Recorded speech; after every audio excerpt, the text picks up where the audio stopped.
ఆకాశవాణి ప్రాంతీయ వార్తలు చదువుతున్నది బొక్కసం సరిత. ముందుగా ఈనాటి వార్తల్లోని ముఖ్యాంశాలు. అన్నదాత సుఖీభవ పథకంతో పాటు పలు అంశాలపై ముఖ్యమంత్రి నారా చంద్రబాబు నాయుడు ఈరోజు సమీక్ష నిర్వహిస్తారు. విజయవాడ విమానాశ్రయంలో ఆధునిక సౌకర్యాలతో ప్రయాణికులకు మెరుగైన సేవలు అందుబాటులోనికి తీసుకురానున్నామని కేంద్ర మంత్రి భూపతిరాజు శ్రీనివాసవర్మ తెలిపారు. గుంటూరు జిల్లా మంగళగిరిలో రైల్వే పైవంతెన నిర్మాణానికి కేంద్ర మంత్రి పెమ్మసాని చంద్రశేఖర్, మంత్రి నారా లోకేష్ ఈరోజు శంకుస్థాపన చేశారు. ప్రతి ఒక్కరూ రోజువారీ జీవితంలో యోగాను భాగం చేసుకోవాలని హోంమంత్రి వంగలపూడి అనిత సూచించారు. ఇక వార్తల్లోని వివరాలు. ముఖ్యమంత్రి నారా చంద్రబాబు నాయుడు పలు అంశాలపై ఈరోజు సమీక్ష నిర్వహించనున్నారు. అమరావతిలోని రాష్ట్ర సచివాలయంలో మధ్యాహ్నం జరిగే ఈ సమావేశంలో అన్నదాత సుఖీభవ పథకం అమలు పురోగతిపై సమీక్షా సమావేశం నిర్వహించనున్నారు.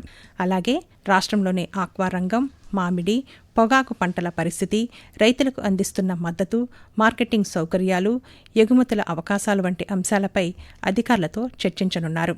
అనంతరం సాయంత్రం real time governance society RTGS కార్యాలయాలపై సమీక్ష నిర్వహించనున్నారని అధికారులు తెలిపారు. విజయవాడ విమానాశ్రయంలో కొనసాగుతున్న అభివృద్ధి పనులను కేంద్ర భారీ పరిశ్రమలు, ఉక్కు శాఖ సహాయ మంత్రి భూపతిరాజు శ్రీనివాసవర్మ విజయవాడ పార్లమెంటు సభ్యులు కేశినేని శివనాథ్తో కలిసి ఈరోజు పరిశీలించారు. నిర్మాణంలో ఉన్న నూతన ఇంటిగ్రేటెడ్ టెర్మినల్ భవనాన్ని సందర్శించి పనుల పురోగతిని సమీక్షించారు. ఈ సందర్భంగా కేంద్ర మంత్రి మాట్లాడుతూ టెర్మినల్ నిర్మాణ పనులను మరో 4 నెలల్లో పూర్తి చేసి ప్రయాణికులకు అందుబాటులోనికి తీసుకురానున్నామని అన్నారు. విమానాశ్రయ విస్తరణ, ఆధునిక సౌకర్యాల కల్పనతో ప్రయాణికులకు మరింత మెరుగైన సేవలు అందుబాటులోనికి రానున్నాయని తెలిపారు. గుంటూరు జిల్లా మంగళగిరిలోని నిడమర్రు రైల్వే పైవంతెన ఆర్ఓబి నిర్మాణానికి కేంద్ర గ్రామీణాభివృద్ధి శాఖ సహాయ మంత్రి పెమ్మసాని చంద్రశేఖర్, విద్యాశాఖ మంత్రి నారా లోకేష్తో కలిసి ఈరోజు శంకుస్థాపన చేశారు. ఈ సందర్భంగా నిర్మాణ పనులకు సంబంధించిన శిలాఫలకాన్ని మంత్రులు ఆవిష్కరించారు. అనంతరం నారా లోకేష్ మాట్లాడుతూ రైల్వే లెవెల్ క్రాసింగ్ కారణంగా ప్రజల రాకపోకలకు అంతరాయం కలుగుతూ ఉండటంతో 142 కోట్ల రూపాయల వ్యయంతో ఈ రైల్వే ఓవర్ బ్రిడ్జ్ నిర్మాణం చేపడుతున్నామన్నారు. ఆర్బీఓ నిర్మాణం పూర్తయిన తరువాత మంగళగిరి, నిడమర్రు, తాడికొండ, అమరావతి ప్రాంతాల మధ్య రవాణా సౌకర్యాలు మరింత మెరుగుపడనున్నాయని తెలుపుతూ చాలా మాస్టర్ ప్లాన్స్ చేస్తున్నాము. ఉండవల్లి సెంటర్ లో రౌండ్ అబౌట్ చేస్తున్నాం. ఎక్కడైతే ట్రాఫిక్ మూవ్మెంట్ ఎక్కువ ఉందో అవి డీకంజెస్ట్ చేయాల్సిన బాధ్యత మా పైన. అంతేకాకుండా సిఆర్డీఏ ఆధ్వర్యంలో ఇప్పుడు కనెక్టివిటీ స్టార్ట్ అవుతుంది. ఎయిమ్స్ కి దగ్గర రోడ్ అవన్నీ మొదలైన వరకు సో ఒక రింగ్ రోడ్ మంగళగిరికి న్యాచురల్ గా ఫార్మ్ అయిపోతుంది. దానివల్ల కూడా చాలా వరకు ట్రాఫిక్ డీకంజెస్ట్ అవుతుంది. అదేపోతే హెవీ ట్రాఫిక్ రాకుండా చేసే అవకాశం ఉంటుంది. 100 పడకల ఆసుపత్రి కొత్త తయారవుతుంది. అప్పుడు అక్కడ ల్యాండ్ ఓపెన్ అప్ అవుతుంది. సో ప్రయాణికులు, భక్తులు ఎవరు వచ్చినా కూడా సిటీలోకి రాకుండా ఎయిమ్స్ దగ్గరనే కొండపైకి వెళ్ళి అక్కడ నుంచి ఎంట్రీ కూడా పర్ఫెక్ట్ గా చేస్తే కావాల్సిన వసతులు కానీ అక్కడంతా ఏర్పాటు చేయగలుగుతాం. సింగపూర్లో రాష్ట్ర పురపాలక శాఖ మంత్రి పి నారాయణ పర్యటన కొనసాగుతోంది. పర్యటనలో భాగంగా మెరీనా బే శాండ్స్లో ఉన్న సింగపూర్ జాతీయ పర్యావరణ సంస్థ కార్యాలయాన్ని ఆయన ఈరోజు సందర్శించారు. ఈ సందర్భంగా ఆ సంస్థ డైరెక్టర్ కొలిన్ గోతో మంత్రి సమావేశమయ్యారు. సింగపూర్లో పర్యావరణ పరిరక్షణ, వ్యర్థాల నిర్వహణ, పరిశుభ్రతకు సంబంధించి అమలు చేస్తున్న విధానాలు, సాంకేతిక పరిజ్ఞానం గురించి మంత్రి తెలుసుకున్నారు. అనంతరం సింగపూర్లోని తువాసు సౌత్ వ్యర్థ నిర్వహణ కేంద్రాన్ని సందర్శించి వ్యర్థాల నుండి విద్యుత్ ఉత్పత్తి చేసే విధానాన్ని పరిశీలించారు. గత 12 ఏళ్ల కాలంలో దేశ రక్షణ రంగంలో స్వావలంబనకు పెద్దపీట వేయడంతో పాటు రక్షణ సాంకేతికతలో స్టార్టప్ల అభివృద్ధికి ప్రోత్సాహం లభించిందని వైద్య ఆరోగ్య శాఖ మంత్రి వై సత్యకుమార్ యాదవ్ అన్నారు. 12 ఏళ్ల కాలంలో దేశ భద్రతా వ్యవస్థలో వచ్చిన మార్పులపై సామాజిక మాధ్యమం ఎక్స్ వేదికగా స్పందిస్తూ ప్రధానమంత్రి నరేంద్ర మోదీ నాయకత్వంలోని కేంద్ర ప్రభుత్వం ఉగ్రవాదంపై జీరో టాలరెన్స్ విధానాన్ని అనుసరిస్తూ దేశ భద్రతను మరింత బలోపేతం చేసిందని చెప్పారు. సాయుధ దళాల్లో మహిళల భాగస్వామ్యం గణనీయంగా పెరిగిందని తెలిపారు. దేశ భద్రత, రక్షణ రంగాల బలోపేతంలో కేంద్ర ప్రభుత్వం చేపట్టిన చర్యలు నవభారత నిర్మాణానికి దోహదపడుతున్నాయని మంత్రి సత్యకుమార్ యాదవ్ పేర్కొన్నారు. ఆకాశవాణి ప్రాంతీయ వార్తలు వింటున్నారు. అనకాపల్లి జిల్లా నక్కపల్లి మండలం ఉపమాకలోని శ్రీ వెంకటేశ్వర స్వామి ఆలయ ప్రాంగణంలో యోగాంధ్ర కార్యక్రమం ఈరోజు నిర్వహించారు.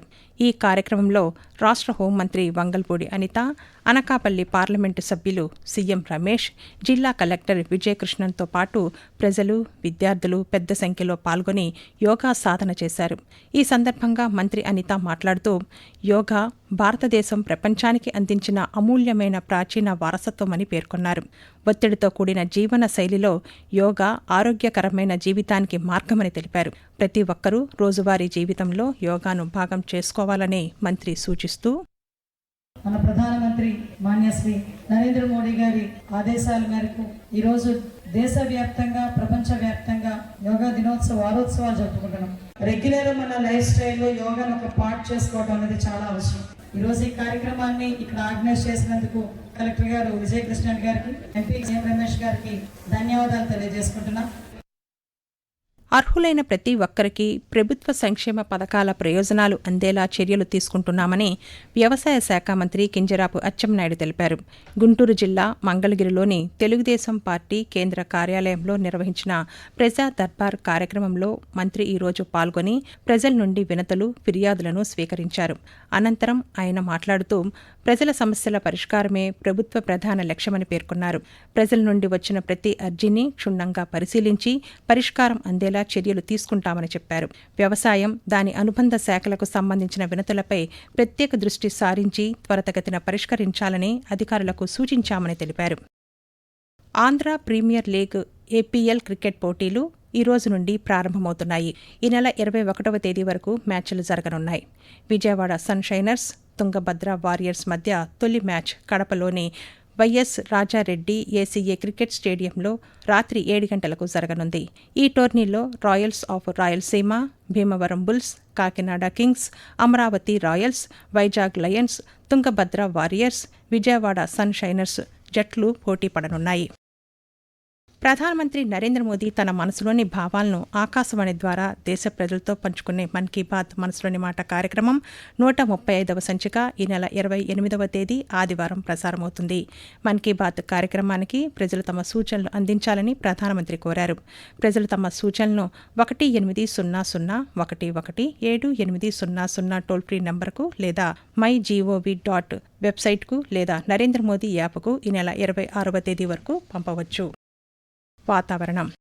తూర్పు విదర్భ, తెలంగాణ మీదుగా దక్షిణ కోస్తాంధ్రప్రదేశ్ వరకు ఉపరితల ద్రోణి విస్తరించి ఉందని అమరావతి వాతావరణ కేంద్రం తెలిపింది.